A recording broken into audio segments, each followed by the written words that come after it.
When I say Genshin's art style is outdated, I genuinely do not mean anything bad by it. The game still looks great 5 years later, and they're continuing to actively make improvements to things like character detail. But surely I am not the only one who has realized that a lot of recent and upcoming 3D anime gacha games are trending more on the realistic side. Some might even say too realistic. Welcome to my presentation on the 3D anime aesthetic and how it's changed over time. Every art style is different, of course, so here's a spectrum ranging from most stylized on the left to most realistic on the right. I'd say games like Zenless Zone Zero and Wuthering Waves start to incorporate some advanced graphic techniques that are a little more realistic, but then newer games like Arknight's Enfield and Silver Palace take it to a whole nother level. And that's a pretty funny coincidence because this video is sponsored by Silver Palace, a 3D action adventure RPG with a unique Victorian setting and stunning Unreal Engine 5 graphics. It provides a unique spin on the genre with its mixture of intense fight sequences and interesting puzzle segments. You play as a detective investigating multiple mysteries in the city of Silvernia, including the case of your deceased sibling, while using liquid silver as a flexible weapon. In combat, you have a lot of neat tools at your disposal, including both melee and ranged attacks, parries, dodges, executions, switch skills, and more. While exploring, you can use your detective abilities to investigate suspicious individuals, find clues, and track down leads, making use of various forms of movement along the way. After playing the game's first closed beta test, I can say I'm definitely impressed at what's been implemented so far, especially with regards to the amazing visual detail everywhere you look, and I'm excited to see how the game will continue to develop. Make sure you check out the Silver Palace website to sign up for future beta tests and follow their socials for updates. Thank you to Silver Palace for supporting the channel. Alright, so first we should really break down what is Genshin's art style. But real quick, we gotta respect the elders because HoYo pulled it off before Genshin with Honkai Impact 3rd. And of course, neither of these were the first to incorporate 3D anime graphics, but Genshin really boomed the anime gacha industry, so it's a logical point for starting this discussion. The intention is very clear in that it imitates traditional 2D anime drawings, which came about in part due to physical constraints. Sharp shadow lines because it made sense to use a few distinct colors to represent different levels of brightness, and thick outlines so the subjects can stand out from the backgrounds. It's very easy to see how these concepts influence Genshin's look. We can make out very clear distinctions between the lit parts and the shadowed parts, and the outlines are noticeable everywhere, even zoomed out.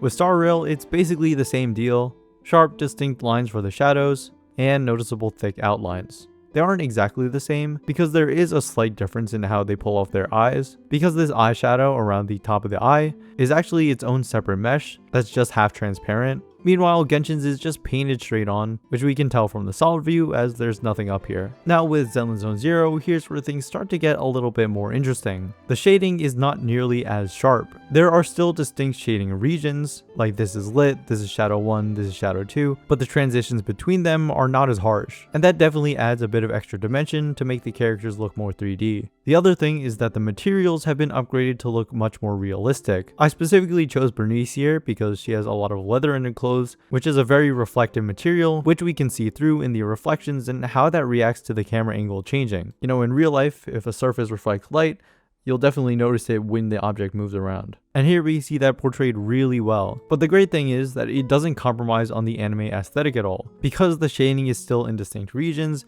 and there are noticeable outlines, plus the face being exactly what we're used to seeing in the style. It retains the anime look, but is just upgraded. To be fair, Genshin does use different materials. We can see that with Chaska here, who also uses leather, but it doesn't quite have the same level of depth, and for the metallic bits on her design, they do come through as reflective, but you just can't achieve the same level of shine with how Genshin works. So Zenless really manages to feel like it hits that sweet spot of adding more layers of complexity to make the designs more distinct from one another without losing out on the game being recognizable as an anime-styled game. And it would appear that HoYo seems to agree. Nexus Anima is set to be the next installment in the Honkai series, and so far we've only had one closed beta for it back in September, and since then the only update on the game we've gotten is this Twitter post from the end of November, which goes over some visual changes to one of its characters. Putting them side by side, you can really notice a lot of big changes. They didn't hold back on anything, as we could see they changed the eye shape and the irises.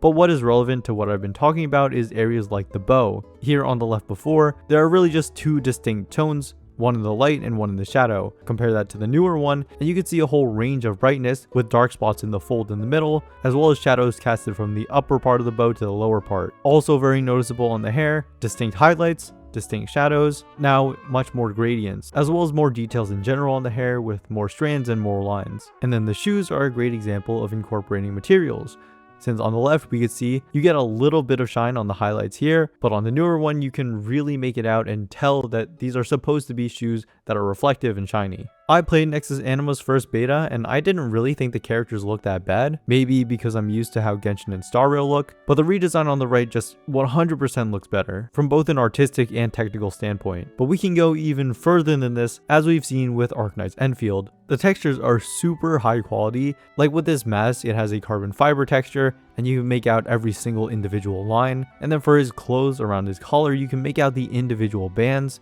as well as see the reflections on the shiny parts like the zippers.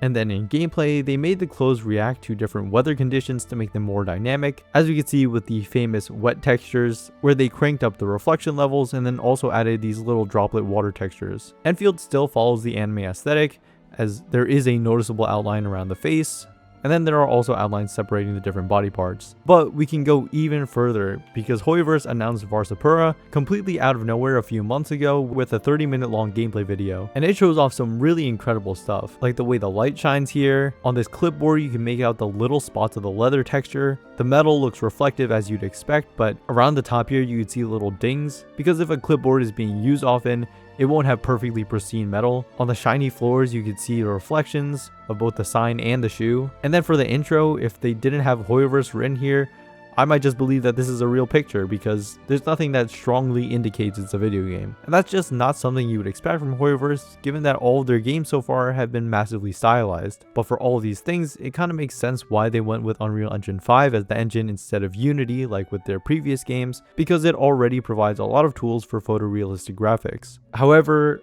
I do have a complaint about how the characters look. Now I get it, the game was shown in a very early state, and as we saw with Nexus Anima, anything can be changed, but I still think it's worth pointing out what I don't like about it. So for one, there appear to be no outlines whatsoever. Nothing between the chin and the neck besides just the shadow. There's nothing painted on to indicate the nose, so it ends up looking really flat. I think a better way to explain it is that anime noses are very small, and that makes sense because you honestly barely see them except for the shadow or maybe a line if it's painted on. And from the side profile, you also notice that it's pretty small. But then when you get to here, where there's no strong light source creating like a really deep shadow along the nose, there's just no silhouette for it here and it just completely blends in. The eyes have the signature anime shape, but no outline around it to really make it distinct. And the hair is bundled together in clumps, which is pretty standard for anime, but they all also kind of melt into each other. And to me, this gets really close to Uncanny Valley territory. If you don't know what it is, it's basically the concept that things that are a little bit human looking, but also distinctly not human, like this robot up here, there's nothing wrong with them. But if you get too close to looking human without actually being human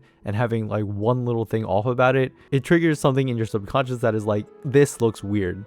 And I hate to say it, but I kind of get it from this. Maybe they'll make changes, maybe they won't, but this ultimately is just my opinion, and it is only one game. And I appreciate that efforts are being made to set the bar even higher, and that the developers want to make really cool looking characters and build cool moments that people will want to react to. Also, for all I know, this could be very intentional. Maybe they want it to look like that because the game delves into more psychological horror themes. Well, I hope that was coherent, and thanks for watching.